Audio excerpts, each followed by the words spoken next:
Class 10th Urdu और मौजू है रामचंद्र जी अपनी माँ से रुखसत लेते हुए, यानी नज़म का खुलासा जो चकबस्त ने लिखा है। तो अपनी माँ से रामचंद्र जी जो बनवास जाते वक्त अपनी माँ और बाप बिल्कुल अपनी माँ से रुखसत होने के वक्त उसकी माँ जो है अपनी हसरत भरी निगाहों से अपने बेटी की तरफ देखती है। जब रामचंद्र जी उनके पास आते हैं तो वो उनसे कहते हैं कि मुझे मालूम है कि आप मेरे पास किस लिए आए हैं। दुनिया का खून तो ही सफेद हो गया है, यानी किसी के दिल में कोई हमदर्दी नहीं रही है। आपके बाप, आपके भाई, और आपकी जो रिश्तेदार हैं, उन सबों की मर्जी है कि आप बनवास के लिए रवाना हो जाएं। लेकिन मेरी मर्जी जो है वो इसलिए नहीं है क्योंकि मैंने आपको जन्म दिया है, आपको पाला है, आपको पोसा है। जब आप बड़े हो गए तो मैंने आपकी शादी कर ली है। अब चूंकि मैं बूढ़ी हो चुकी हूं और तुम मुझसे आपको दूर होना पड़ता है, इसलिए ये बेहतर होता कि अगर आप मेरे औलाद ही नहीं होते तो ऐसे मुश्किलात का सामना इस वक्त मुझे मुश्किलात का सामना नहीं करना पड़ता।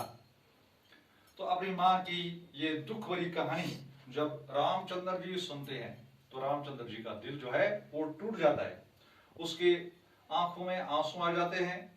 लेकिन वो इन आंसू पर बहुत ही काबू पाता है, क्योंकि वो सोचता है कि अगर मेरी आंखों से आंसू जारी हो गए तो मेरी माँ जो है वो ज्यादा दुखी हो जाएगी और उसके दिल पर काबू करना बहुत मुश्किल हो जाएगा। इसलिए रामचंद्र जी अपनी माँ को सब्र की तलकीन करते हैं। वो कहते हैं कि हमारे साथ होने वाले ये फरेब जो है, ये धोखाबाजी जो है, ये तो जाहिरी असबाब है। क्या है? इनसे अपने दिल को दुखी न कीजिए, ये तो बहाने हैं। जो होना होता है वो हो जाता है, इसके कुछ बहाने तो बन ही जाते हैं। क्या मालूम अल्लाह को क्या मंजूर है। इंसान दुखों से गिरा हो उसे खुशियां हासिल हों, उससे चाहिए कि हर हाल में खुदा का शुक्र अदा करें, क्योंकि हमने ईमान जाया है जैसे मुसलमान ने शर्रिही वकल कद्रि खैरिही व शर्रिही मिनल्लाहि ताला। जो तो ये रामचंद्र जी से अपने कहता है कि हर हाल में, चाहे शर हो या खैर हो, नेकी हो या बदी हो, खुशी हो या गम, हर हाल में हमें क्या करना है? अल्लाह का शुक्र अदा करना है। तो इस दुनिया में सिर्फ आप ही की जमाने की फरीबों की मारी हुई नहीं है, बल्कि यहाँ पर यानी जो हमारे साथ एक वाक़ा पेश आता है तो ये हमारे साथ ही नहीं होता है, बल्कि दुनिया में लाखों लोग जो हैं वो दुखी हैं। वो कौन सा है जिसको तकलीफें नहीं उठानी पड़ रही हैं? ये तो इस दुनिया का दस्तूर है। इस दुनिया में बेगुनाहों की उम्रें तबाह हो गई और जो अंदर के गम हैं उन्होंने लोगों के जिगरों को जला रखा है। किसी का बुढ़ापा बर्बाद होता है, किसी की जवानी बर्बाद होती है, जिनकी किस्मत जो है वो रूठ जाती है, तो फिर इंसान से कुछ नहीं बन पाता। और रामचंद्र जी जो है ये नासा बनकर, यानी नसीहत करने वाला, अपनी माँ को नसीहत करके उससे तलकीन करता है क्या कि आपको चाहिए कि माँ बाप को जिन बच्चों से बड़ी बड़ी उम्मीदें वाबस्ता होती हैं, लेकिन जिनके दामन पर वो कभी अपने बच्चों के दामन पर वो कभी धूल भी जमने नहीं देते हैं, लेकिन जब उनकी मौत आ जाती है तो उनसे छीन जाते हैं और आखिरकार उनको सब्र ही करना पड़ता है। सब्र के सिवा वो क्या कर सकते हैं? अगर उनकी लाशों को जलाना पड़ता है, दफन करना पड़ता है, आखिर उन्हें क्या करना पड़ता है, सब्र करना है। वो सब्र के सिवा कुछ भी नहीं कर सकते हैं। जिस पर दुखों और मुसीबतों का बोझ पड़ता है उसे खुदा सब्र भी अता करता है, उसको तसल्ली देता है। इंसान मायूस अगर हो जाएगा तो वो गुनाहगार हो जाता है, वो नाशुक्र बन जाता है। क्या इंसान ये नहीं जानता है कि खुदा दुनिया वालों को जो दुख को मिटाने वाला जो है वो अल्लाह ही है। इंसान को चाहिए, चाहे खुशी हो या गम, तो उसको हर वक्त अल्लाह के किए हुए पर राजी रहना चाहिए।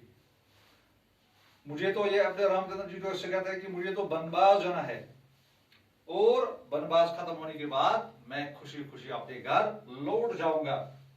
14 साल का जो उर्सा है, जो मुझे बनवास में गुजारना है, जंगलों में गुजारना है, ये उतना लंबा उर्सा नहीं है, जल्दी खत्म हो जाएगा।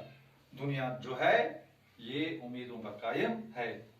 रामचंद्र जी अपनी वालिदा जो दुखी हो चुकी थी उसकी डारस बनाता है, बंदाने के लिए। मजीद कहते हैं कि जंगल में जो है बेशुमार फूल खिलते हैं, इनकी बहार का दारोमदार जो है वो मेहनत पर नहीं होता है, बल्कि ये खुदा की कुदरत पर है। क्योंकि वो जंगल में भी फूल बरसाता है, जंगल में भी क्या बारिशें, बर्फ जो होती है वो बरकरार रहने के बावजूद भी वहां पर फूल जो है वो क्या करते हैं कि वो उनकी बहार आती है, यानी उन्हें कोई भी नुकसान नहीं पहुंचा सकता, क्योंकि उन पर खुदा का फजल और साया होता है।